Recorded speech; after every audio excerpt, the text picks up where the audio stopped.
the fact that this individual still remains an employee of the CCSD Police Department is shocking and appalling. We're focused here on this video behind me. We've shown you several times before a student being thrown down onto the pavement by a school police officer. It happened just outside Durango High School.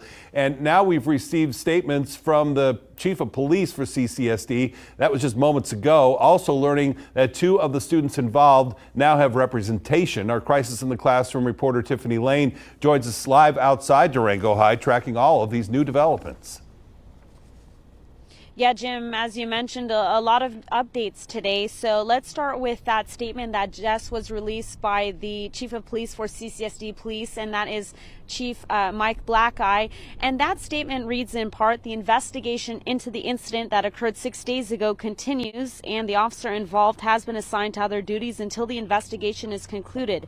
A complete and thorough investigation in accordance with the law, policy, and collective bargaining agreements must occur. Anything less would be a disservice to all parties involved. At the conclusion, any information related to the outcome of the investigation will be released in accordance with the law, policy, and collective bargaining agreements. Now, of course, this is one of the few statements we have received from CCSD Police since this incident happened last Thursday. The statement also says the department is in the process of forming a committee of diverse community members to inform school police through regular meetings to share ideas and have dialogue on ways about student and staff safety. Now, also today, as you mentioned, the ACLU of Nevada has announced that they will be representing at least 2 of the students involved in this incident. And they want the officer seen slamming the student to the ground to be terminated from his job. And they want the Clark County District Attorney's Office to also step in and investigate this incident. We received 2 videos of the incident that happened last Thursday after school. In one video, you see one student detained, another student getting detained. Then you see a third student who's recording the incident on his camera. In the video, you see the one CCSD police officer say, "Do you want to be next?" The video then shows the student saying, "Don't touch me," several times and continues to record. When he's thrown to the pavement face down, it looks in the video to be that there is a knee in his back. Now, the CCSD Police Department is saying it is investigating this incident. Here's Atar Hasibullah with the ACLU of Nevada. We're talking about, students at this point, high school kids, early on in high school, being attacked on video, and the most we can hear back is there's an internal investigation occurring. How many times have we seen internal investigations lead to anything consequential? Almost never. Now, as far as we know, the officer seen slamming that student to the ground has been reassigned to other duties and is not in the field at this point. But as we mentioned, again, the ACLU of Nevada is asking for that officer to be terminated. The ACLU of Nevada says they not only want him terminated, but they also believe he should be prosecuted or investigated for a criminal act. I have reached out to the DA's office and CCSD for a response to the ACLU's comments today, and we'll have that information once we hear back. But for now, live from outside Durango High School, I'm Tiffany Lane. Back to you. All right, Tiffany, thank you for the update tonight. And to our viewers, we want you to be a part of our coverage of our local schools, whether you're a student, a parent, an employee, or just a concerned community member and taxpayer. You can send us your ideas on issues impacting our schools. If you scan that code on your screen right now with your smartphone camera, it'll take you right where you need to get. You can also just do the old-fashioned way, give us a phone call. We listen to all of these voicemails left at the local number 702-805-048. Calling for the DA to step in. Durango High School students involved in an incident with the Clark County School District Police last week are now being represented by the American Civil Liberties Union of Nevada. Our Crisis in the Classroom investigative reporter Tiffany Lane is at the high school with our update tonight. Yes, Jim. Now, even more recent since then, we've also received another statement from CCSD Police Chief Mike Blackeye. Now, this is one of only a few statements we've received from his department since the incident on Thursday. Now, that reads in part, the investigation into the incident that occurred 6 days ago continues, and the officer involved has been assigned to other duties until the investigation is concluded.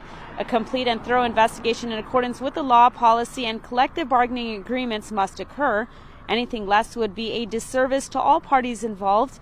At the conclusion, any information related to the outcome of the investigation will be released in accordance with the law, policy, and collective bargaining agreements. Now, again, that statement did confirm that the officer seen in video slamming a student to the ground has been assigned to other duties until this investigation is concluded. Also, the department is creating a committee of diverse community members to talk about safety in our schools for both students and staff, as well as getting an understanding of what the police department does. They will also be reviewing the use of force policy. Now, also today, as you mentioned, the ACLU of Nevada says that it will be representing at least 2 of the students involved in that incident with CCSD police last Thursday after school. They are calling for the district attorney's office to step in.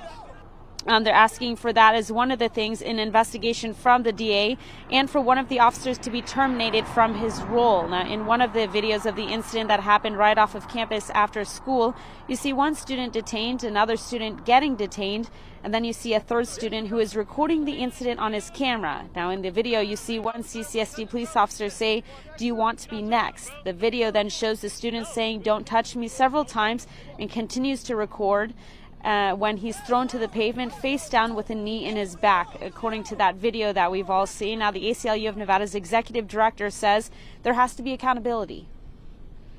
The officer that is quite clearly visible on video attacking a student and throwing him to the ground for recording on a cell phone. The fact that that officer is still employed is jarring. It's shocking and it's appalling. Imagine what would happen if the opposite situation occurred. And I have reached out to the Clark County DA's office as well as CCSD to get a response to the statements made by the ACLU of Nevada. Of course, we will provide that information as it becomes available. We have also continuously reached out to CCSD PD to get more information into the incident that occurred. I will take you back to March of 2022. A Las Vegas attorney shot and injured by FBI agents when they showed up at his home to investigate a Ponzi scheme. Tonight, that attorney is still locked up in jail. His alleged victims are still trying to put their finances and their lives back together. Imagine making an investment with someone you trust, then finding out it was all a scam. That's what happened to one local woman, and tonight she has a message of hope to hopefully preventing others from falling victim to these kind of Ponzi schemes. News 3's Steve Wolford has what you need to know about this so-called Mormon Ponzi scheme and joins us live from the Church of Jesus Christ of Latter-day Saints near Washington and Pecos. Yeah, that's right, Jim. A lot of the people who were wiped out in this alleged Ponzi scheme were members of the Church of Jesus Christ of Latter-day Saints. A lot of these people knew the alleged ringleaders and they trusted him. That's what made them vulnerable. My life has been turned upside down completely. I mean, I qualify for food stamps, I'm on Medicaid, and I'm getting help with rent, and I'm getting help with utilities. Ann Mabius says she's desolate after she and her now ex-husband lost $700,000 to a Ponzi scheme known as the Mormon Ponzi because they knew the alleged ringleaders through church. You know, you look at somebody, you trust them, you see them in the community, you go to church with them, and they're doing well. They offer you an opportunity to be part of the investment that they're involved in. Ann says in the beginning, the 50% annual return on investment was just as advertised. So we felt great about it. Money was coming in just as it should. And then all of a sudden, really until it didn't. All Ponzi schemes ultimately collapse. There's no way for them to continue running. But before they collapse, they can run up some staggering totals. Benjamin Edwards is an associate law professor at UNLV and says the Mormon Ponzi is a classic example of affinity fraud. This kind of affinity fraud is something you always want to be on alert for. If the sales pitch is trust me because I'm like you, you want to be careful.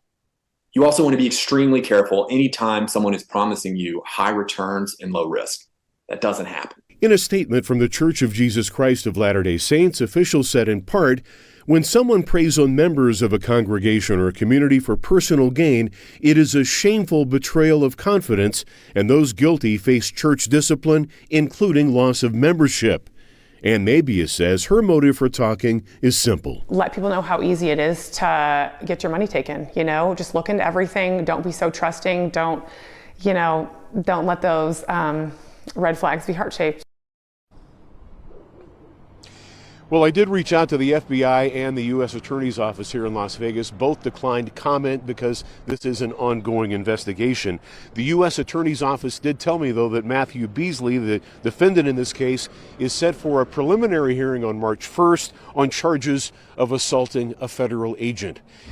Hi, everybody. I'm Reed Cowan from News 3 Las Vegas. We want to thank you for checking out our YouTube channel. Remember, you can always see more of our videos by clicking on the video links. And also don't forget to click that subscribe button so that you don't miss out on any of our YouTube updates. Thanks for watching.